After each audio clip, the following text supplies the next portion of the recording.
Disons le bénédicité.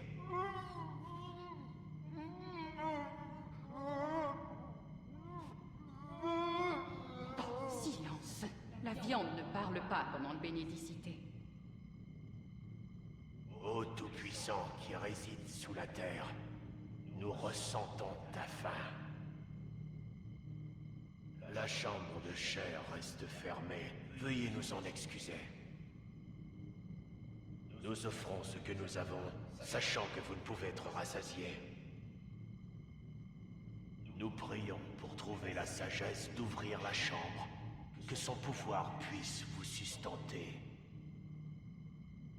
En attendant ce jour, seule la chair nous comblera, comme il se doit. Nous savons que notre temps est compté, car notre appétit augmente chaque jour qui passe. La viande se fait plus difficile à trouver. Leurs regards méfiants se tournent vers notre ferme. Ils chuchotent, se préviennent de garder leur distance. Ils pensent que nous ne les entendons pas. Les cochons couinent lorsque le couteau du boucher s'abat. Mais la chambre est toujours verrouillée. Il faut donc vous nourrir. Nous continuerons à labourer la terre et à prier pour que la viande reste tapie dans son foyer. Naïve au point de croire être en sécurité. Que nous ne viendrons pas la chercher. Amen. Oh, Amen. Ma, passe-moi mon couteau.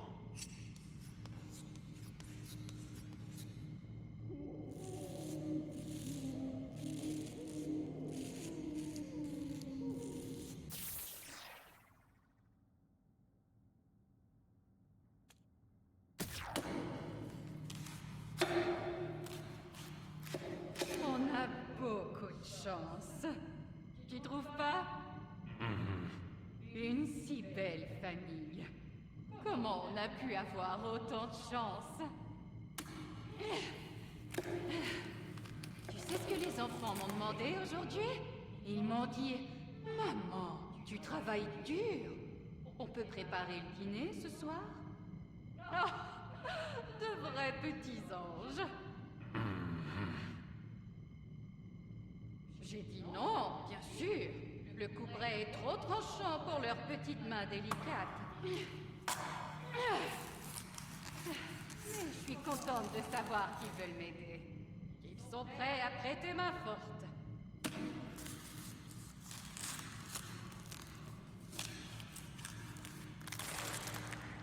Oh, on les a bien élevés. On les a préservés des mœurs perverses du monde.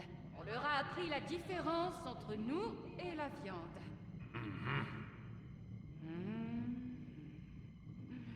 Oui, on en a de la chance.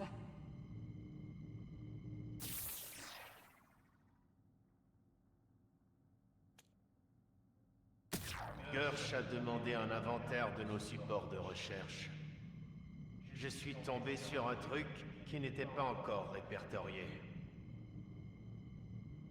C'est un livre sans titre, probablement un cahier ou un journal intime. Il est ancien. La couverture est en cuir, épais. Le papier est artisanal. Incroyable. La reliure est en parfait état. Je vois, c'est un témoignage personnel. Yori, Eh oh! combien de temps vas-tu rester dans son ombre? Qui est là? C'est toi qui m'as trouvé. Ce n'est pas un hasard. C'est comme si tu étais à côté de moi. Gersh ne veut pas que ton génie soit reconnu. Tu veux la gloire que tu mérites. Tu dois la prendre. Ch'to. Quoi? Comment? Tu as contribué au succès de cette fusée. Tu peux en faire un échec. Non, c'est... C'est dangereux, non? Il faut le faire. Sinon, comment concrétiser ta vision? Il y a tellement de choses que je voudrais faire. Tu peux faire profiter le monde de tes talents. Le monde me ferait, moi? Comme une étoile. Mais cette fusée n'est pas ton héritage. C'est le sien. Un héritage. Je n'en ai pas. Et je comprends maintenant que je dois en laisser un.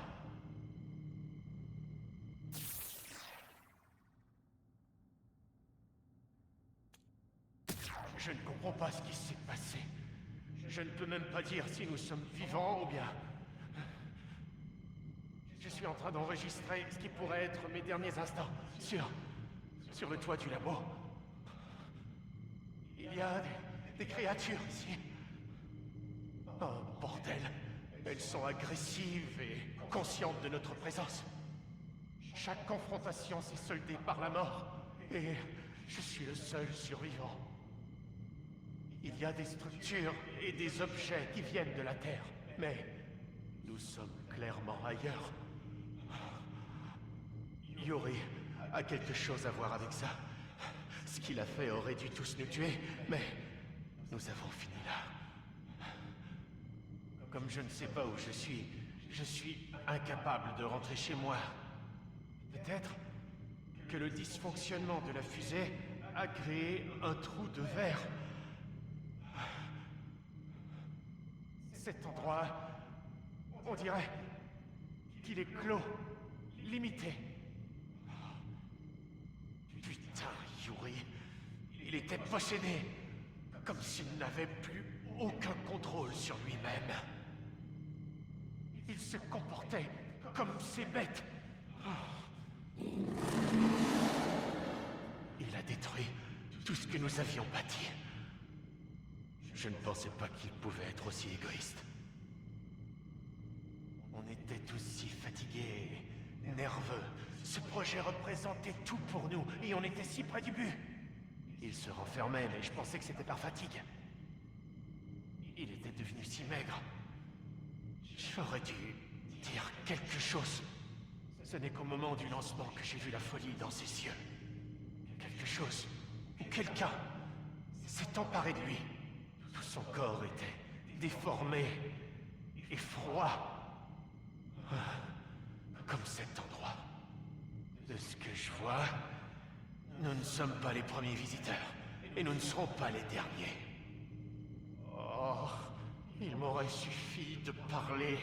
Tout cela aurait pu être évité. J'aurais été un héros. Bien à l'abri chez moi. Pas ici. À attendre d'être mis en pièces.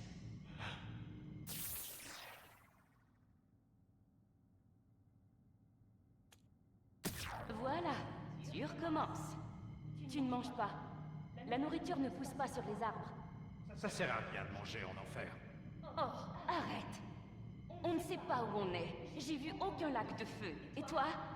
On est en enfer, Reba. On est des putains de meurtriers. On est exactement là où on doit être. J'ai descendu Hank, fait tomber la voiture du shérif adjoint du pont. J'ai fait flamber Frank. Tu ne manges pas. Tu ne vois rien de ce que je te donne. Comment tu veux réussir à survivre comme ça? J'avais pas le choix. C'est comme ça que t'as eu Linda. Tu l'as empoisonnée. Je pourrais être le prochain sur ta liste. C'est pas de ma faute, Earl. Je t'ai pas demandé de me réconforter ce jour-là quand je pleurais. On savait ce qui allait se passer. Je t'avais supplié d'arrêter d'être gentil avec moi. Je ne savais pas que tu allais me demander de tuer ton mari. Tu voulais qu'il disparaisse autant que moi. C'est toi qui as parlé de l'argent de l'assurance. Je suis pas dupe, Reba. Tu me regardes avec tout le mépris que tu avais pour lui. Je connais ce regard. J'ai tué ceux qui nous causaient du tort. Et c'est comme ça que tu me regardes. Ils allaient nous séparer. On n'aurait pas pu être ensemble si on avait été enfermés. Mais tu te fous qu'on soit ensemble. T'es trop occupé à avoir peur. Mais évidemment! Où qu'on aille, il veut notre mort. Et c'est tout ce qu'on mérite. Tout ce que j'ai fait, c'était dans notre intérêt. Je l'ai fait parce que je t'aime. Ah, les hommes me déçoivent toujours, j'en ai marre. Hank m'a traîné au milieu de nulle part parce qu'il a échoué partout ailleurs. Et voilà que tu me fais des reproches, comme si toi, tu n'avais rien fait. J'en ai assez fait. Tu m'entends? T'es un putain de lâche. Tu me dégoûtes. Va chier, Rebin.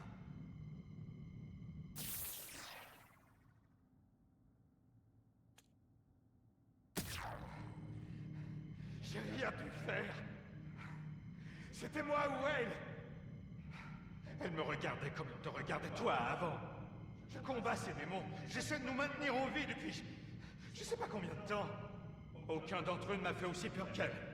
C'était pas censé se passer comme ça, Hank.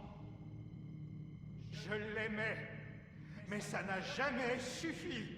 Tu le sais probablement mieux que quiconque. Elle m'a retourné la tête. Elle est folle! Elle était folle. Je ne suis pas un monstre. C'est elle qui a décidé de tuer tout le monde. Je voulais juste...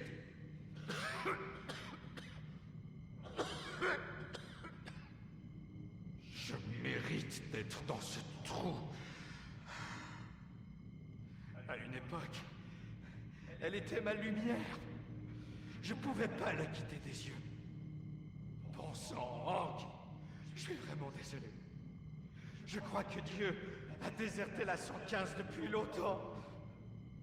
On aurait pu juste te parler. On n'avait pas besoin de faire ça. Je sais pas pourquoi j'ai pas pu me comporter en homme.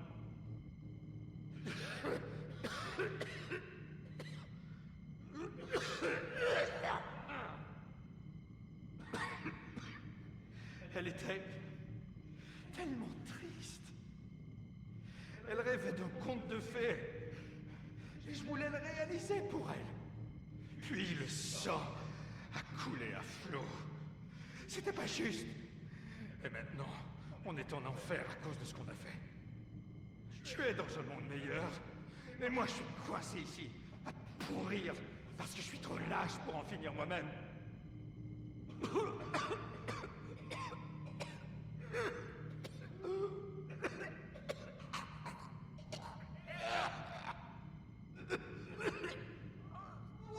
Eva, cette garce, elle a empoisonné mon whisky.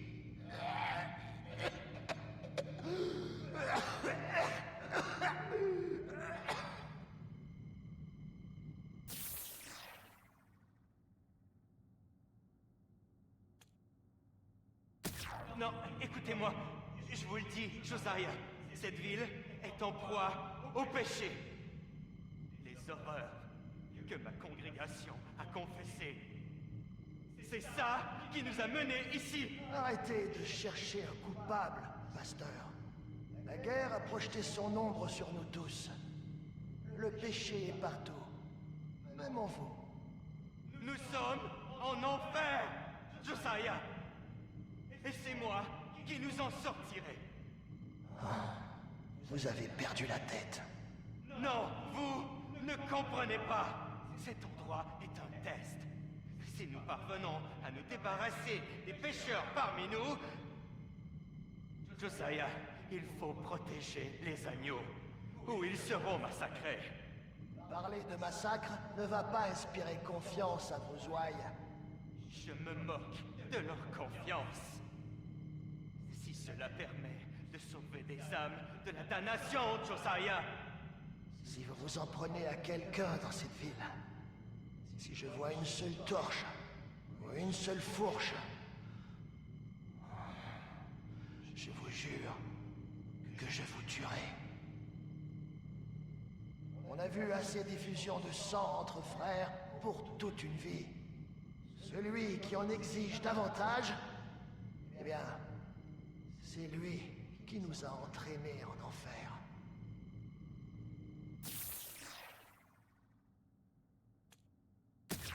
feu continue de faire rage. Nous avons utilisé toute l'eau dont nous disposions pour tenter de l'éteindre. Mais quelque chose l'attise. Lui donne vie. Et il continue de faire rage. La fumée omniprésente.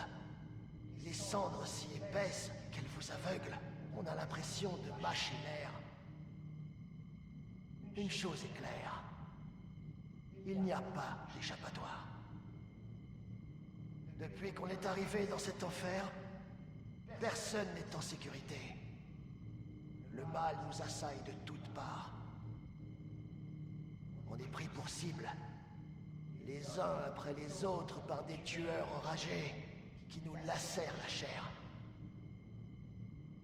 Quels qu'ils soient, ils ne sont jamais fatigués. Ils ne dorment jamais. Ils ne font que se nourrir. Mais ils ne mettent pas la charge. Ils ont un chef. J'en suis convaincu. Celui qui est derrière tout ça. C'est lui qui entretient le feu. Cet endroit est le sien. Et il est fier de son travail.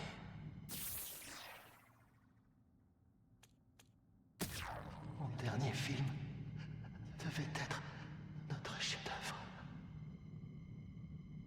Evelyn et moi, je voulais réaliser quelque chose que je n'avais jamais fait. Capturer la vraie peur. On dit que la caméra ne ment jamais. Alors, je me suis dit que je devais voir une terreur sincère dans ses yeux. Maintenant, je ne vois plus que ça.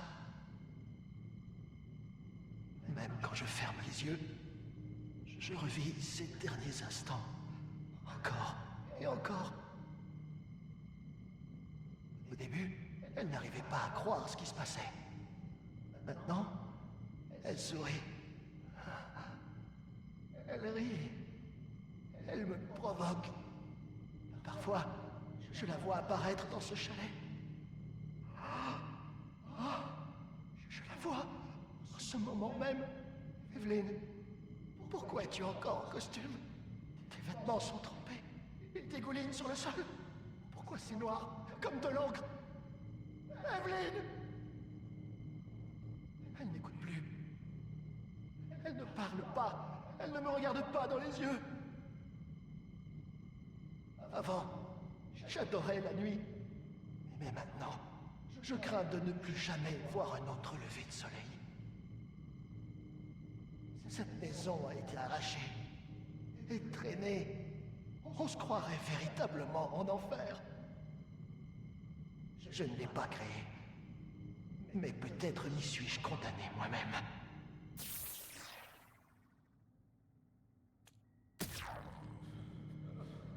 Pardon. Quoi? Comment ai-je pu vous trahir? Ah. Eh bien, je dois dire que ça n'a pas été difficile. Il n'y avait pas le choix. J'ai toujours voulu attiser votre obsession, faire jaillir cette étincelle. J'ai fait tout ce qu'il fallait pour attirer votre âme hypocrite et menteuse. Non, ce n'était pas une trahison. Vous vous êtes infligé ça vous-même. Oh, bordel. Vous n'avez aucune idée de ce qu'est la trahison. Vous voyez, cet endroit, c'est ici que tout a commencé. Ashwood. C'est là que nos dirigeants, nos meilleurs hommes, ont montré leur vrai visage. Ils n'étaient ni fiers, ni loyaux, juste lâches. Une bande de pétochards méprisables. Ashwood n'était pas une ville de garnison. On y croisait surtout des pecnos et des fidèles. On y rassemblait nos forces, près de 8000 chevaux, répartis entre l'artillerie et la cavalerie. Et tous étaient prêts à se lancer à l'assaut des forces du Nord. C'était en 65, et tout était écrit d'avance. Jeb était mort, et nous avions pris une vraie raclée à Franklin. On n'était pas assez bêtes pour croire qu'on allait changer la donne. Mais on était bien décidés à leur mettre une raclée avant de partir en enfer. Alors, lorsqu'un éclaireur est arrivé, comme s'il avait le diable à ses trousses, en braillant que les nordistes étaient à une journée de là et qu'ils se dirigeaient vers nous. À l'aube, on est parti à leur rencontre. Sauf que quelque chose clochait. Au bout de quelques kilomètres, les chevaux ont commencé à s'effondrer. Un par un. Comme si la mort elle-même chevauchait à nos côtés. Ils sont tombés malades et leur cœur a lâché. Quand les nordistes nous ont attaqués, ils étaient tous morts. On ne pouvait plus bouger, ni riposter. Leurs canons nous ont réduits en miettes. Alors j'ai couru. J'ai tant couru. J'ai dû échapper aux Yankees, puis aux miens qui parcouraient la campagne à la recherche de ceux qu'ils traitaient de lâches, de déserteurs. On a vite compris que nos chevaux avaient été empoisonnés. C'était pas un coup des nordistes, et les gens du coin n'avaient pas le cran pour ça. Non, on a été livrés comme du bétail par des hommes de pouvoir. Sûrement en échange de quelques faveurs, avant notre inévitable et peu glorieuse reddition finale. Vous seriez incapable de reconnaître une trahison, même s'il vous frappait au visage.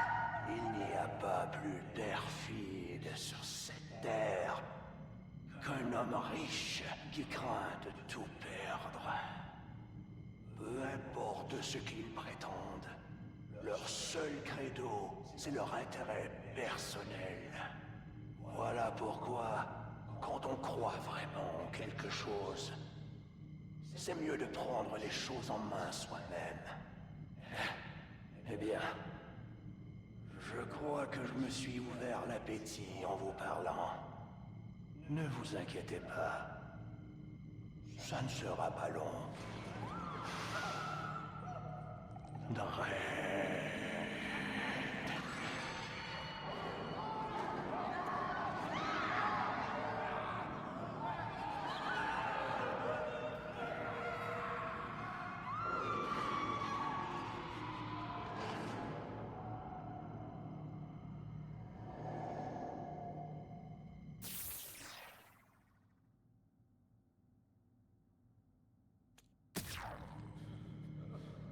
Pardon. Quoi? Comment ai-je pu vous trahir? Ah. Eh bien, je dois dire que ça n'a pas été difficile. Il n'y avait pas le choix. J'ai toujours voulu attiser votre obsession, faire jaillir cette étincelle. J'ai fait tout ce qu'il fallait pour attirer votre âme hypocrite et menteuse.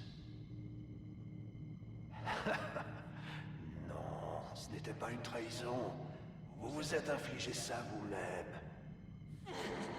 Oh, bordel. Vous n'avez aucune idée de ce qu'est la trahison.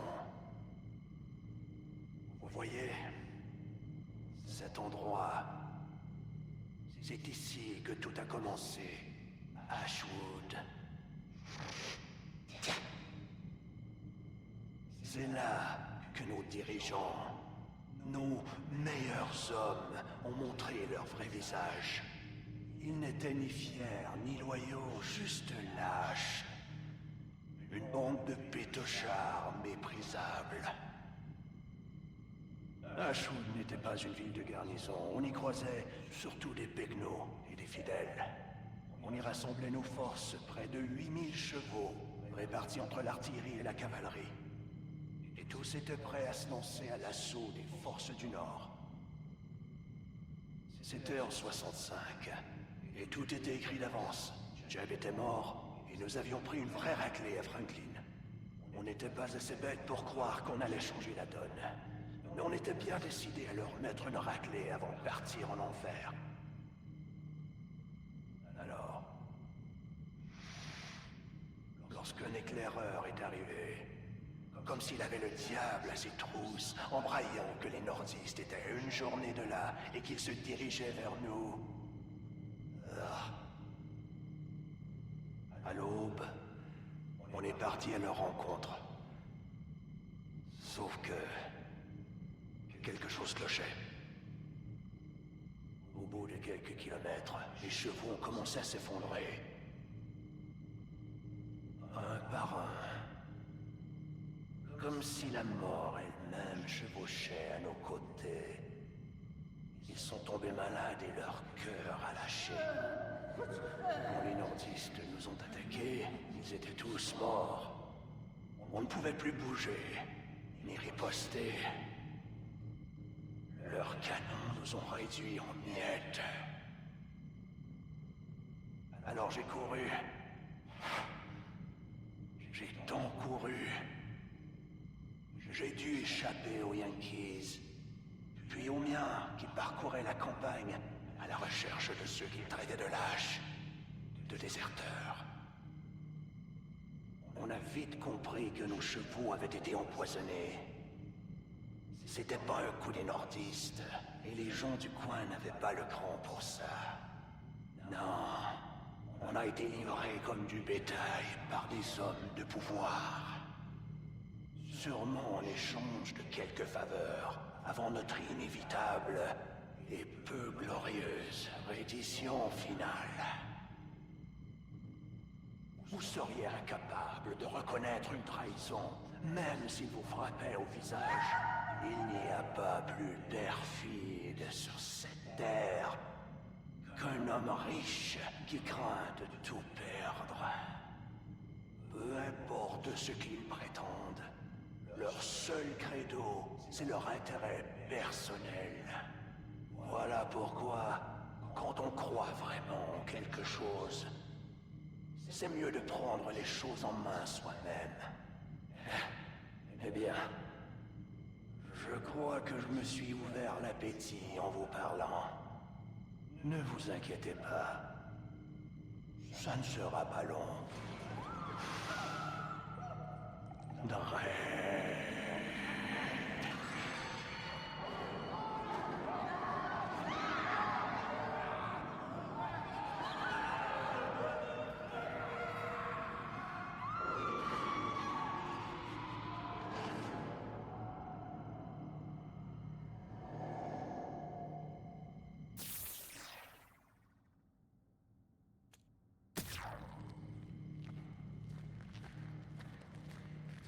Il fait nuit, mon cher. Ça peut sûrement attendre jusqu'à demain. Caméra, ça tourne. Scène 27, prise 1. Fais-leur ressentir tes émotions, Evelyn. Dean, arrête ça. On n'est pas sur un plateau. Il n'y a pas d'équipe. Il n'y a que nous ici. Nous ne sommes pas seuls. La nature nous entoure. J'ai peur. Voilà. La peur pure. La performance pure. Tu as dit que tu voulais être immortel? Non, Dean, non.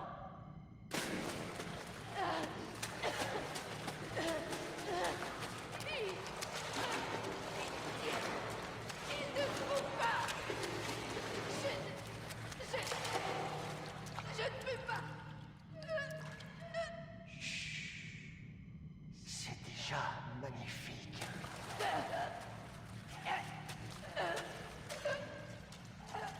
Et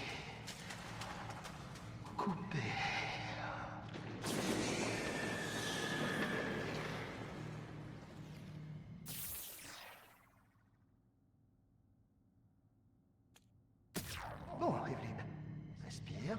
On recommence.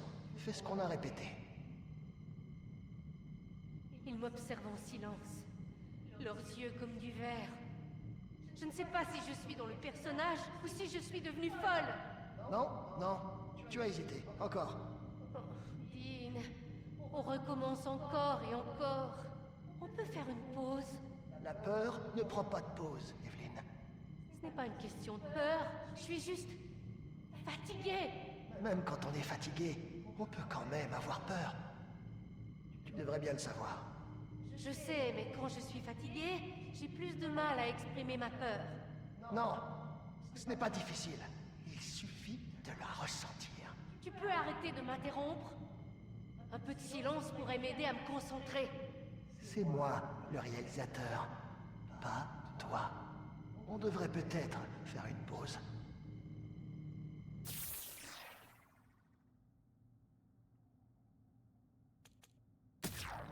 Il ne me donne plus d'instructions. Il m'observe.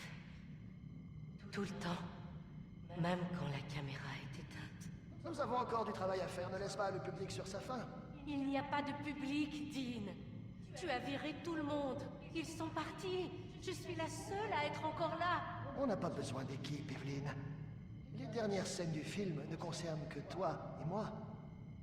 Et les producteurs? Le studio? Quand ils seront au courant? Ils savent que je tiens mes promesses. Ils me font confiance. C'est notre 6e projet ensemble, Dean. On ne peut pas continuer comme ça éternellement. Ce sera notre chef-d'œuvre, Evelyn. La célébration ultime de la terreur. Et après? Après, les projecteurs seront enfin braqués là où il faut.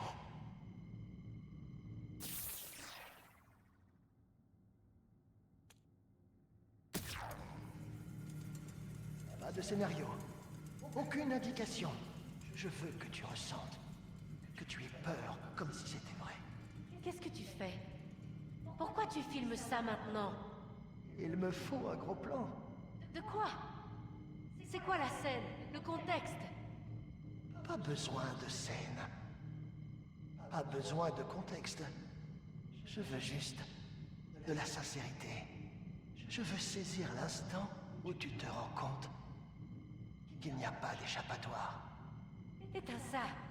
Dean, tu me fais peur. Nous nous aimons, Evelyn. Mais alors pourquoi tu fais ça? Parce que j'ai besoin de voir ce que tu ressens vraiment. J'ai besoin de le voir dans tes yeux.